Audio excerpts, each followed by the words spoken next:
Good morning, good afternoon, or good evening, depending upon where you live around the world. Well, here's a quickie. I had laboured at trying to include what's called the quadro geometry as seen in this photo from Viking domes. And because I'd actually created this before I came across Viking domes, through the use of simple photos, I knew there was something about it that puzzled me. I haven't yet been able to achieve, I think, what Viking domes have got in their version, but I don't know how they generated theirs, so I attempted to create my own method. Now, in the other two versions, I like the geometry-based approach.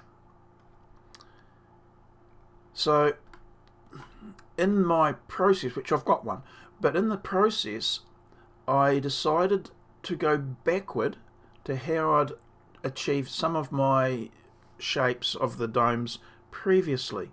Now, if I just delete a few things for you, I'll pause it now, so there'll be a wee bit of a jump, maybe. But here we have what I've created, a dome, a perfectly spherical, within the limitations of SketchUp, dome. The base is, as I'll dimension it,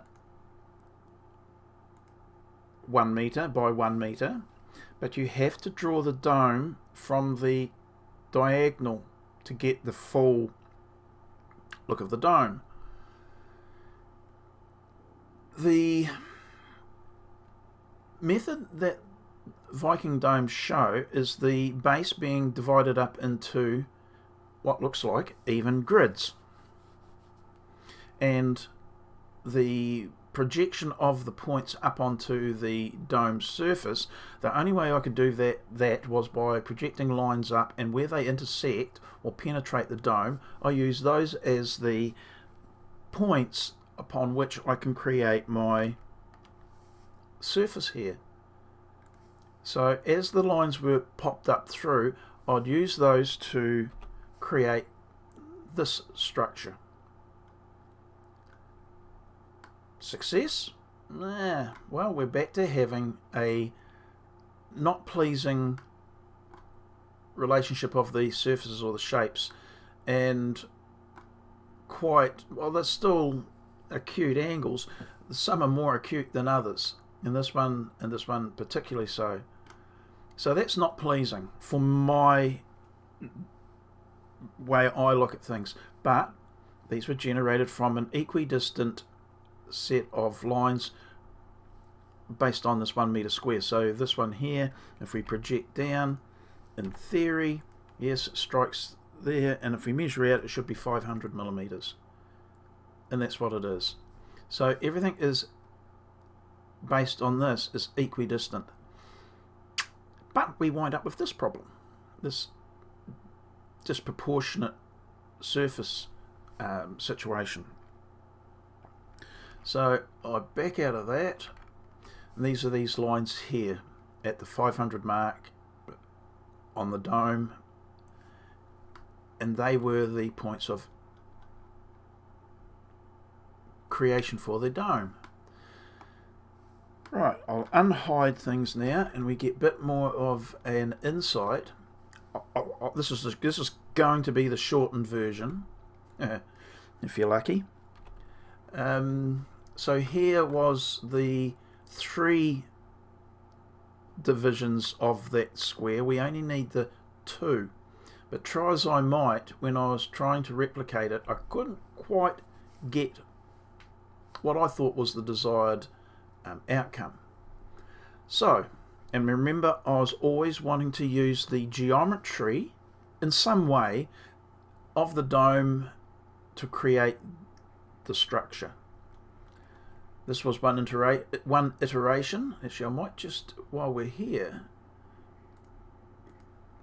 we come up here and we can see, ignore this re-triangle for the moment, how we've got perfectly aligned lines dividing the surface, the square. And these are based on equidistant divisions. That 1 meter square, so this point here would be 500 in from each side. But that didn't satisfy me because it created that distorted hexagon surfaces. I went through one iteration and I've come to this where now we've got a much more balanced, very similar to the alternate method number 2 way of drawing the domes that was shown in the other videos. Very similar. But this version now, again, I'll pop backwards and forwards, we've got the perfectly aligned lines of the dome. Here was its close cousin, where we've got the slight movement in the line, and I've achieved this via the geometry approach, which I prefer. And you can see that this division here is no longer 500, it's 460, so hence we've got the slightly bigger increment here. So how did we achieve that? Well, as it turns out, quite simply. If you draw a four-sided arc rather, along the diagonal, then rotate it round into this orientation, you get the very similar looking approach to drawing the dome that we see in the other videos. It also gives us this point here and this point here. Now if I drop the line down from that intersecting point straight down, I measure back, it's 459. So is this in the correct place? But these are these points, not these ones. So drawing the lines across, I was able to move this hub out to this line, or vice versa. I've moved this line back in here. So measuring here, we've got the 461 that I was mentioning before. We needed to move these lines in line. Now that's not very clear, it's a wee bit confusing. I'll have to do a separate video showing the design process, and this is just really the bird's eye view, or the overview of it. But by making these, forcing the hub point to align with this point, we were able to get rid of the wee ziggy-zaggy example that we show in this version and get a straight line through the dome. Now this has another advantage too. The whole, and remember this is what we're titling the quadro geometry, as termed by the Viking domes site. But what it does do, it means that all of these, the legs included of course, these surfaces can be deleted and this can abut a flat surface. So if we got rid of all these, a bit like this truncated version, it is also flat. Now that doesn't mean to say we've got a supporting leg, but if it was attached to something, well, we can. So that in itself can be possibly an advantage. You've got then the waterproofing issue in drainage, but that's for another day. So we've got this approach via geometry, our understanding of where we have to generate our lines to create the dome, and we've now got the third version using the straight lines through those 4 lines or struts. and sorry for switching backwards and forwards, as I said I would be.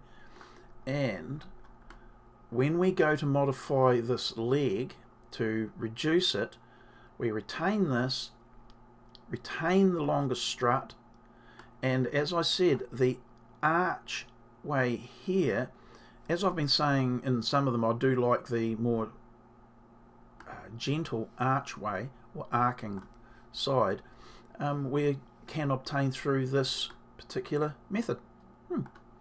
Okay. Whew, that wasn't hard to follow, was it? Okay, so we'll wander away. We now use this just as an overview, as I said, of, yes, we can get to this end through the geometry, and at some stage I will create that video, which hopefully will be shorter than my prattling on this one. Okie dokie, I'll shoot away. I'll see you later. Bye.